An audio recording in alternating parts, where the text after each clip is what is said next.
PEP 4, Task 1, and Exemplar.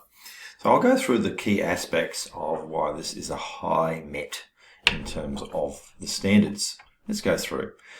Introduction. So it's got very clear to the reader that it's organised, and it helps you as a writer making sure that you've got all the ingredients that are needed to make a successful demonstration of the task. Let's go. Short introduction. Introductions in this format don't need to be long. However, it's got academic justification. Only improvement I would put to this student is you've got to get your sources a little bit more recent, please. But data-informed practice, this is why we do these things. And now we go straight into the summary. So that shows two areas, Joshua and Gideon, and they were also in an English secondary context. So what we have here is some organisation, a table of the data sets, and they've organised them logically. Okay, professional discussions, here's some strengths and weaknesses from the other data, here's the NAP plan, sub-X, etc. So they've highlighted. Now some of that's, that displays some analysis and manipulation of data. This is probably more just organising it and recalling it. However, what I'm looking for now is what they're there for. Here's the data, what does it mean? And here they've started to talk about, they've started to talk about a preference in terms of learning and expression, and they have a cognitive commentary. What I like about it is, there's clear headings, but here I'm drawn to what they're going to suggest. In other words, in your commentary, you've actually used the affordances of a report very well. So as a reader, I'm just, oh, great, I'm seeing it straight away, and I'm going to get more of that story later. So here's Gideon in the same way, clearly analysed. This is what they like to do, and this is how they express their learning. Cognitive commentary, etc., is also done.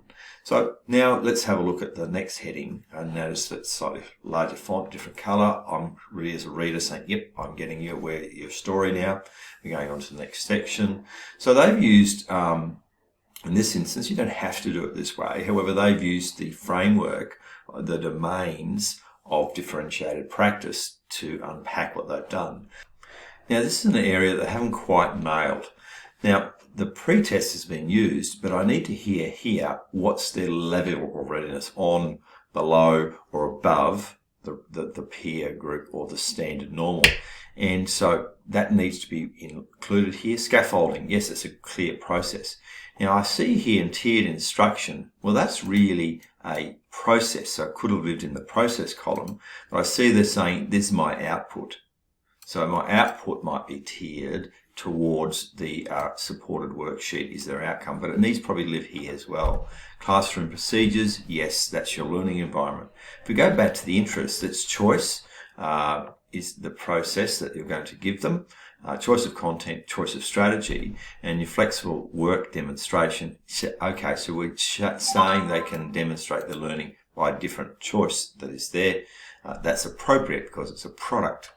In the learning profile, gradual release of responsibility is actually a process, not an outcome itself. So that needed to be changed. So it's not a perfect demonstration, but it's got a really good. Collaborative learning is the way I do my classroom environment. And you could also talk about collaborative learning in your process. So you'll get lots in your process column, more particularly that you have here. And the same with Gideon, a couple of those areas that needs to be tidied up there. But this is how I will vary the content, this is how I'll vary the process, this is how perhaps I might vary the product, and this is how I'll organise my classroom learning environment. But we can see, if we have a look here in the tiered instruction, we see that Gideon's getting extension activities, and there we have some scaffolded worksheets. So a real clear difference in the analysis. Now there's a little bit of commentary on this, and they've linked it to zone of proximal development to anchor that. So I've got academic justification throughout, which is a really good point. Now we're going in to talk about the individual models that are there. So VARC instruction, it's got describe it, academically justified, as I've talked about, needs to be more recent. That needs to be more recent. But that model of discussing, academically justify, and I'm looking for, probably one little extra takeaway is, have I linked it to my students? I could include here, and this would be particularly applicable for Joshua given his learning needs, for example. So just a data link at the end. Graduate responsibility, it's described. It's got a graphic, which is excellent. Collaborative learning, choice strategy, and so on. So you've unpacked each area. Now in the lesson plan, I think you've done a very good job here. I'll just zoom in a bit.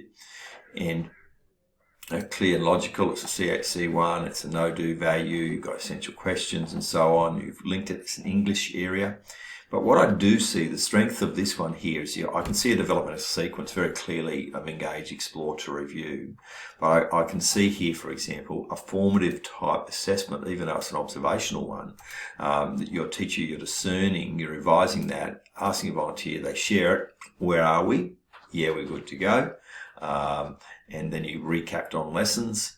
Here we've got annotations to highlight how you're differentiating in this lesson, and that's a real key takeaway for me. And you can see you've got an exit ticket at the end. So we've got formative assessment within the lesson. We've got really clear elaboration of the lesson, and you've annotated where your differentiated practices belong. So that's really clear. Then going on your references, the references are done in the correct format, which I'm saying, yay, thank you. So although that's APA 6, it could be APA 7, not retrieved from anymore.